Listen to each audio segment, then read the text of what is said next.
Hi guys, welcome back to Calcfly videos. In this video, we're going to talk about another definite integral shortcut that is going to come in handy a lot.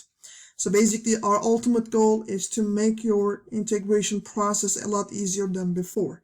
So what is the definite integral that we're going to deal with today? So if we ever run across definite integral like this from 0 to pi over 2 dx over a squared times cosine squared x plus b squared times sine squared x is going to be equal to pi over 2 times a times b. So you see the positions of a and b. So basically, position of each term matters in order to we can apply this shortcut method.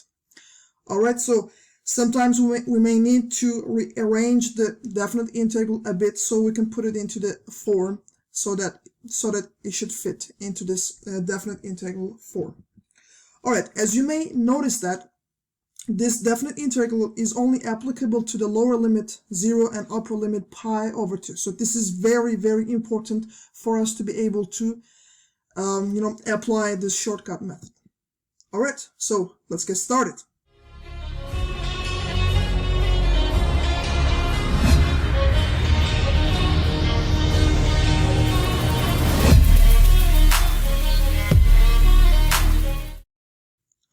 Alright, so let's take a look at the first problem. And the first problem, it says definite integral from 0 to pi over 2 dx over 25 cosine squared x plus 16 times sine squared x.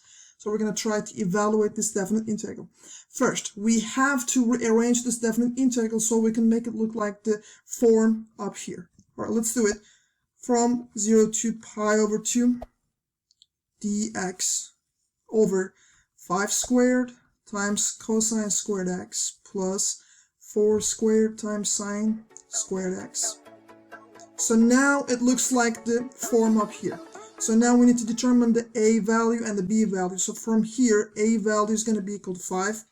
B value is going to be equal to 4. So now it's just a matter of applying the formula. So let's do it. Pi over 2 times 5 times 4. So it's going to be equal to pi over 2 times 5 is 10 times 4. It's going to be equal to 40. So the value of this definite integral is pi over 40. It's just amazing, isn't it? Yep. So let's move on to the second problem. And the second problem, what we see is again the same upper and the lower limit, dx over 49 sine squared x plus 11 cosine squared x. So notice that the positions of sine squared x and cosine squared x are switched. So we need to put them back into their original form, into their original place. So integral from 0 to pi over 2 dx over 11 cosine squared x plus 49 sine squared x. So let's go one more step to simplify that. So we get 0 pi over 2 dx over, so 11 can be written as square root of 11 to the power of 2. So let's do it. Square root of 11 to the power of 2 cosine squared x plus 7 squared times sine squared x. So now the integral is just right in the form of the integral, definite integral, as you can see over here. So we know the a, which is square root of 11. We know the b, which is 7. So the value of this definite integral is going to be equal to, if we apply this formula. Before that, let me wipe up the board. So that's going to be equal to, so let me use a different color. Let's use yellow.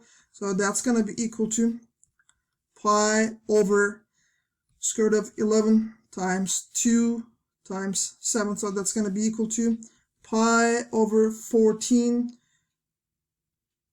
square root of 11. So if you want to rationalize that, the answer is going to be equal to pi times square root of 11 over 154. Alright, as you can see that it's easy peasy. As long as you can recognize the pattern, so you can apply the formula, as you can see. So it's going to be piece of cake. Alright, thanks so much for watching my video. Don't forget to subscribe, like, share, and comment. See you in the next video. Bye-bye.